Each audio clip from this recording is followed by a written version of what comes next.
Baik, bismillahirrahmanirrahim. Assalamualaikum warahmatullahi wabarakatuh. Selanjutnya kita akan masuk ke video part kedua, yaitu penjelasan tentang basic principle of Islamic economy.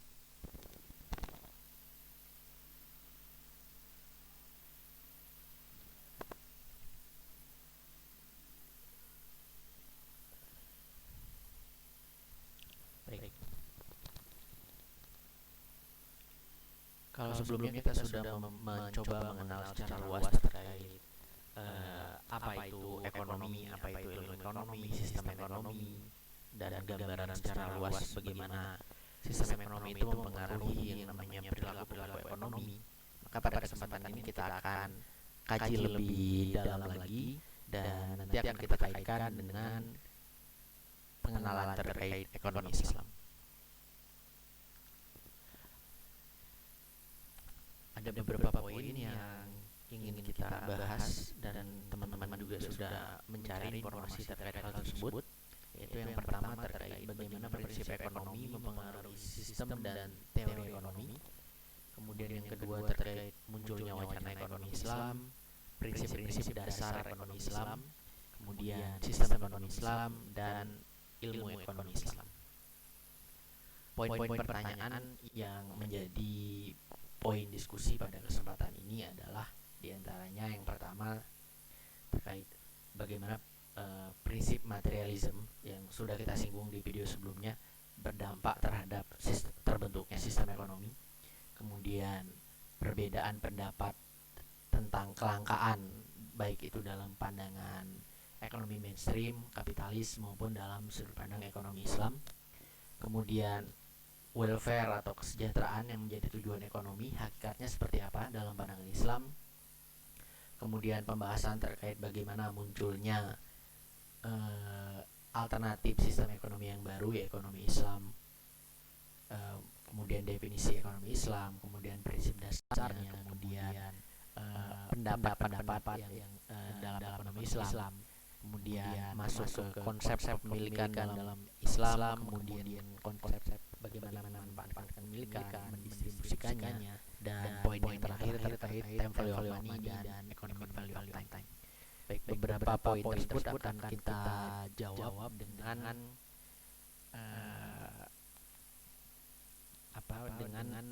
penjelasan singkat tentang hal tersebut yang saya sampaikan berikut.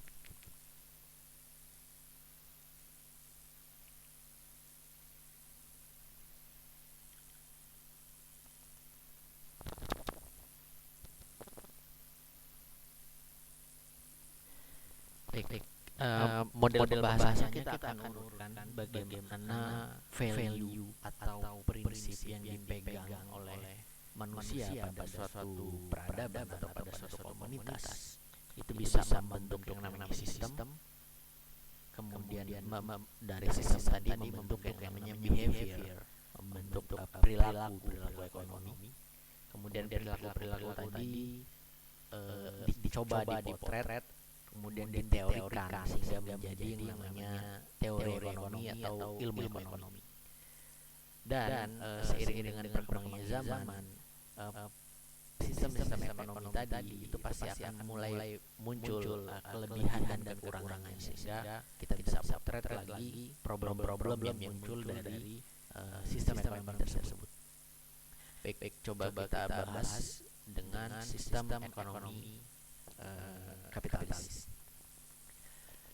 Kita lihat di sini yang pertama value atau prinsip. Value yang dipegang dalam sistem ekonomi kapitalis adalah materialism, individualism, dan liberalism. Materialism itu maksudnya apa? Maksudnya adalah segala sesuatu itu diukur dari aspek materi. Kemudian kalau individualism, impact dari materialism adalah akan membentuk yang namanya individualis. Contoh sederhananya adalah seperti ini. Jadi pada prinsip ini akan menyatakan bahwasanya jadi tolak ukur perekonomian itu adalah materi. Contohnya misalkan kalau kita berbisnis, bisnis itu sukses atau tidak diukurnya adalah dari keuntungan yang sifatnya materi atau mungkin dinilai dengan uang seperti itu. Jadi kalau kita punya dua bisnis, mana yang bisnis yang paling menguntungkan? Maka yang paling menguntungkan adalah yang menghasilkan uang yang paling banyak. Faktor-faktor yang lain itu tidak dipertimbangkan. Nah, kemudian dalam masyarakatnya juga terbentuk yang namanya individualism. Individualism itu apa? Jadi bagaimana memenuhi kebutuhan individu-individu, bagaimana mereka bekerja, mereka berusaha, ya tujuannya adalah untuk memenuhi kebutuhan individu. Dan ini juga akan terbentuk dari akan menyampingkan yang namanya aspek sosial. Jadi kalau misalkan ada dua orang, yang satu itu kerjanya rajin, yang satu nggak rajin, maka kalau yang rajin ini mendapatkan uang lebih banyak, itu adalah suatu konsekuensi. Jadi yang nggak rajin ini yang mendapatkan uang yang lebih sedikit, itu tidak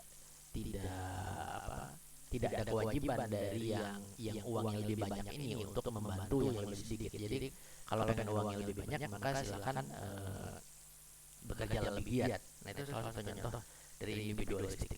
Padahal misalkan kalau dalam Islam sendiri itu sangat ditekankan yang namanya kita boleh bekerja sebanyak-banyaknya, kita boleh memiliki harta sebesar-besarnya, tapi ada penekanan di situ bahwasanya harta yang kita miliki itu ada hak orang lain di sana.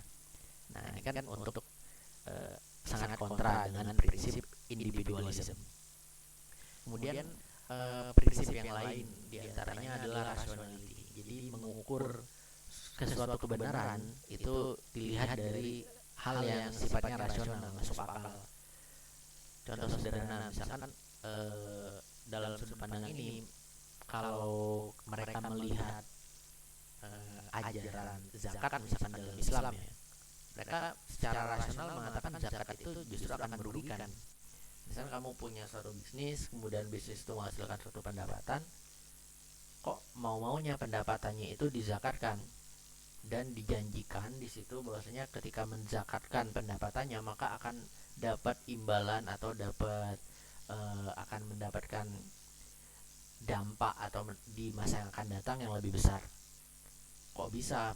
Padahal secara rasional suatu harta kalau disisihkan untuk orang lain, maka harta itu akan berkurang, nggak justru akan bertambah.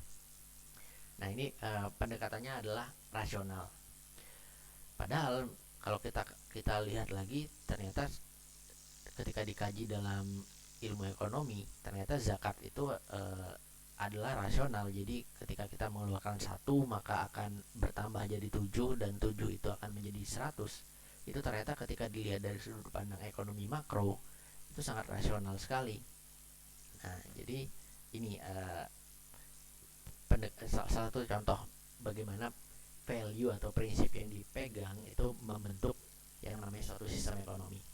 Nah, dalam sistem ekonomi kapitalis juga salah satunya yang paling prinsipal adalah dalam konsep kepemilikan. Dalam konsep kepemilikan, persepsi yang terbangun adalah terjadi yang namanya kepemilikan mutlak. Jadi kepemilikan individu itu adalah mutlak. Jadi ya yang uang yang saya miliki adalah milik saya 100%. Tidak ada milik orang lain di situ, tidak ada milik pihak lain di sana. Sedangkan kalau dalam ekonomi sosialis itu menyampingkan kepemilikan individu. Jadi lebih dominan mengutamakan kepemilikan komunitas atau kepemilikan masyarakat. Nah, tapi di dalam Islam sendiri kalau kita lihat itu membolehkan yang namanya kepemilikan individu. Jadi kita boleh bekerja, kita boleh mempunyai sesuatu, boleh mempunyai barang, bahkan barang-barang tersebut bisa kita hibahkan atau bisa kita wariskan. Bahkan ada ayat yang mengatur bagaimana mewariskan suatu kepemilikan kepada pihak lain. Itu ayat yang terpanjang bahkan dalam Al-Quran. Nah, Islam sendiri di sini kita lihat dalam melihat konsep kepemilikan, dia mengakui kepemilikan individu, tapi ditekankan di sana dalam Islam bahwasanya segala sesuatu di muka bumi ini adalah milik Allah pada hakikatnya, sehingga kepemilikan absolut dari segala aset yang ada di muka bumi ini adalah bukan absolut milik manusia, tapi secara uh, secara normatif memang milik manusia, tapi secara absolut itu adalah milik yang di atas, sehingga ketika ditekankan di situ ada harta, dalam harta kita ada hak orang lain yang harus kita sisihkan, itu tuh akan dilakukan seperti itu persepsi tentang kepemilikan.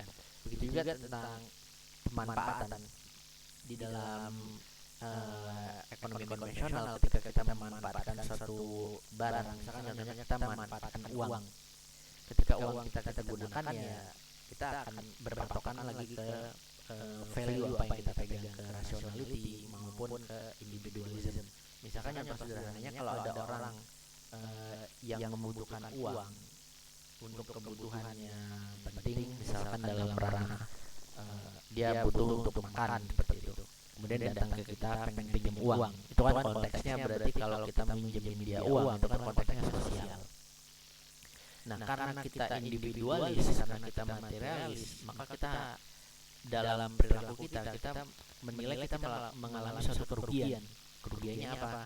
Kerugiannya adalah uang tadi harusnya bisa kita gunakan menjadi uang tadi tidak bisa kita gunakan lagi. Nah, sehingga kita mengalami kerugian, maka akhirnya kita meminta yang namanya kompensasi atas kerugian tersebut.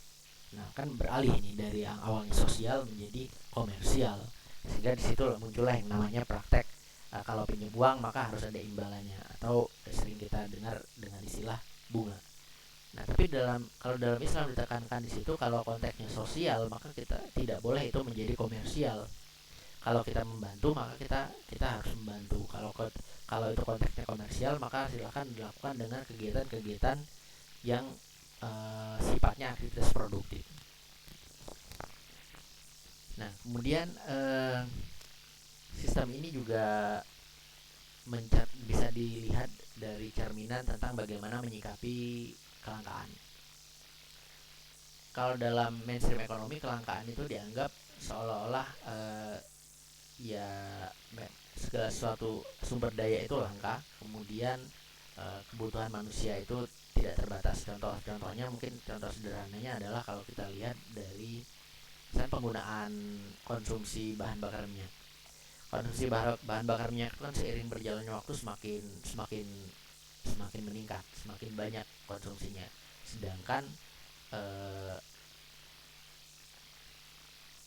minyak itu sendiri itu adalah sumber daya yang terbatas. Dia dihasilkan dari fosil dan untuk memperbaharuinya butuh waktu mungkin ribuan sampai jutaan tahun seperti itu. Itu maka akan semakin langka dan semakin langka. Sehingga yang terlihat di sini adalah terjadi yang namanya kelangkaan yang absolut.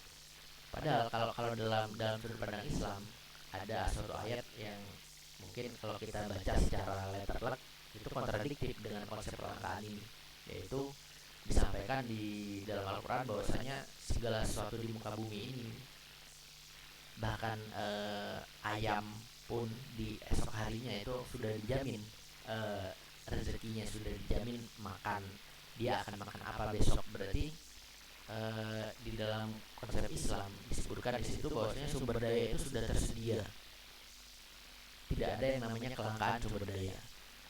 Nah, tapi yang ditekan sebenarnya tidak bisa kita cerna secara letterlek seperti itu.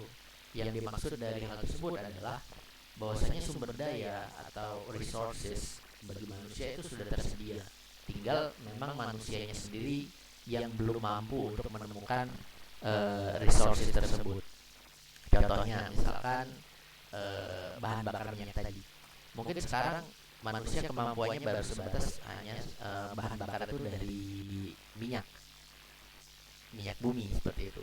Tapi mungkin bisa jadi di masa yang akan datang bahan bakar itu bisa diambilkan dari air, atau mungkin diambilkan dari sumber daya yang lain yang itu sudah disediakan, sudah bisa dilakukan, tapi memang mungkin kelangkaannya adalah keterbatasan terhadap akses kepada sumber daya tersebut atau keterbatasan terhadap mungkin pengetahuan akan sumber daya tersebut. Nah, yang paling membedakan adalah dalam konsep kelangkaan dalam Islam sendiri, yang ditekankan bukan kepada resourcesnya saja, tapi ditekankan kepada kebutuhan manusianya.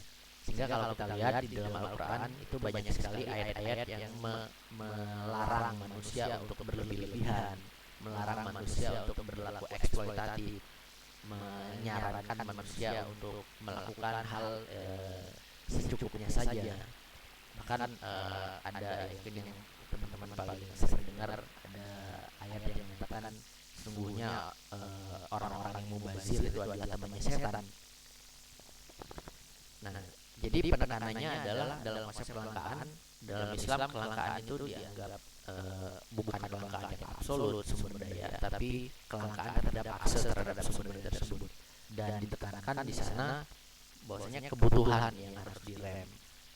Manusia harus mampu menahan hawa nafsunya sehingga dia bisa memprioritaskan hal-hal yang itu lebih penting, hal-hal yang lebih dibutuhkan dibanding hal yang tidak dibutuhkan. Sehingga dalam berekonomi tetap ekonomi berjalan, tapi sudut pandang akan kelangkaannya yang berbeda. Nah, sudut pandang kelangkaan ini juga akan mempengaruhi bagaimana proses produksi, bagaimana proses konsumsi, dan bagaimana proses distribusi dalam perekonomian. Nah, kemudian problem dari sistem ekonomi kapitalis itu apa? Problemnya adalah berawal dari sini.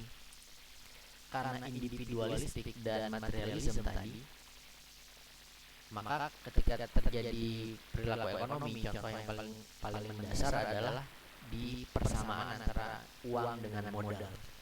Jadi dalam sistem ekonomi ini dia akan menyimpulkan bahwasanya uang itu adalah sama dengan modal. Jadi uang itu akan berkembang seiring dengan berkembangnya waktu atau time value of money. Sehingga ketika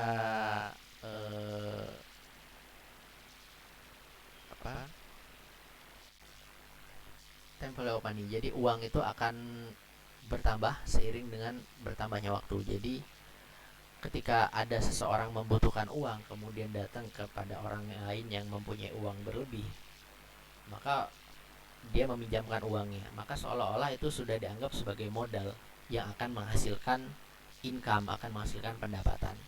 Sehingga muncullah konsep bunga. Mungkin nanti akan kita bahas lebih lanjut di dalam pendekatan moneter tentang bagaimana time value of money. Nah, dari persepsi ini memunculkan permasalahan mendasar dalam perekonomian modern, yaitu adalah dalam sistem ekonomi modern terjadi ini, di mana sektor moneter itu berkembang tidak sejalan dengan sektor realnya atau tidak ditopang dengan sektor realnya. Sehingga mungkin kalau teman-teman sering dengar, banyak sekali terjadi yang namanya krisis ekonomi. Jadi banyak sekali krisis moneter. Contohnya misalkan di tahun 98, krisis itu pasti yang diserang adalah sektor perbankan dan sektor keuangan lah intinya, sektor perbankan dan pasar modal. Sedangkan sektor real, bisnis, usaha kecil atau usaha menengah itu tidak terkena dampaknya secara langsung. Di sini karena ekonomi kita yang terjadi adalah sektor moneter itu tidak ditopang dengan sektor real. Itu adalah gambaran dari ini tadi, segitu signifikannya dampak dari value apa yang dipegang, prinsip apa yang dipegang terhadap terbentuknya suatu peradaban, terbentuknya suatu sistem ekonomi. Nah, ini yang sebenarnya dicoba ditawarkan oleh ekonomi Islam. Ini bukan materialisme ya. Di sini adalah Islam itu sendiri sebagai value. Value yang lainnya adalah tauhid. Tauhid di sini dicerminkan dengan keyakinan bahwasanya mengesahkan Allah. Jadi terrepresentasikan dalam konsep kepemilikan. Jadi walaupun orang itu kaya, orang itu punya pendapatan yang besar, tapi dia tetap merasakan bahwasanya itu kepemilikannya bukanlah kepemilikan dia secara absolut, tapi adalah kepemilikan yang di atas. Sehingga ketika ada perintah untuk menyisihkan sebagian hartanya, itu akan dilakukan. Nah, di sini sehingga tidak dengan konsep value ini, maka tidak akan terbentuk masyarakat yang materialis dan individualis. Sehingga yang terjadi adalah dalam Islam itu sendiri, money is not capital. Jadi uang itu bukanlah modal. Jadi ketika kita punya uang dan uang itu dipinjam oleh orang lain, maka kita tidak, dalam Islam itu dilarang untuk memberikan persyaratan dalam uang tersebut. Misalkan persyaratan untuk mengembalikan dengan bunga tertentu. Jadi dalam Islam ketika kamu pengen asetmu itu tambah banyak, maka yang dilakukan adalah aset itu harus dipertemukan dengan faktor-faktor produksi, harus dipertemukan dengan kegiatan-kegiatan produktif. Contohnya, misalkan kalau kita punya uang dan uang ini pengen berkembang, maka uang ini harus dibelikan aset terlebih dahulu, kemudian aset itu dijual lagi, kemudian menghasilkan keuntungan. Atau mungkin yang lain, misalkan aset tadi disewakan sehingga menghasilkan pendapatan atas sewa. Sehingga uang itu bukanlah modal. Dua hal ini sebenarnya turunan dari prinsip-prinsip di atas itu menurunkan ini. Kalau dalam kapitalisme money is capital, kalau dalam Islam money is not capital. Sehingga yang terjadi dalam konstruksi ekonominya yang ditawarkan ini yang menyebabkan munculnya wacana alternatif sistem ekonomi yang baru adalah ini. Jadi dalam sistem ekonomi modern sering terjadi yang namanya krisis karena ketidaksinkronan antara sektor keuangan dengan sektor real. Maka dalam Islam itu menawarkan dengan model ekonomi yang ada dalam ekonomi Islam, itu menawarkan ini akan ada terbentuk yang namanya sistem ekonomi yang sektor real dan sektor moneternya itu berjalan beriringan, atau perkembangan sektor moneter itu ditopang oleh sektor real. Nanti kita bisa bahas lebih lanjut, dan sistem ekonomi ini adalah sistem ekonomi yang anti krisis. Nah, ini gambaran mendasarnya. Jadi terjadi perkembangan peradaban sehingga mulai dari kapitalis kemudian berkembang menjadi sosialis, kemudian menjadi mix antara kapitalis dan sosialis, ada kompromi di situ. Kemudian dari kegagalan ekonomi tadi muncul lagi wacana bagaimana suatu sistem ekonomi yang itu sinkron antara sektor moneter dan sektor realnya, dan sistem ekonomi yang tidak menimbulkan krisis-krisis. Nah, sehingga ditawarkan di sini adalah sistem ekonomi Islam.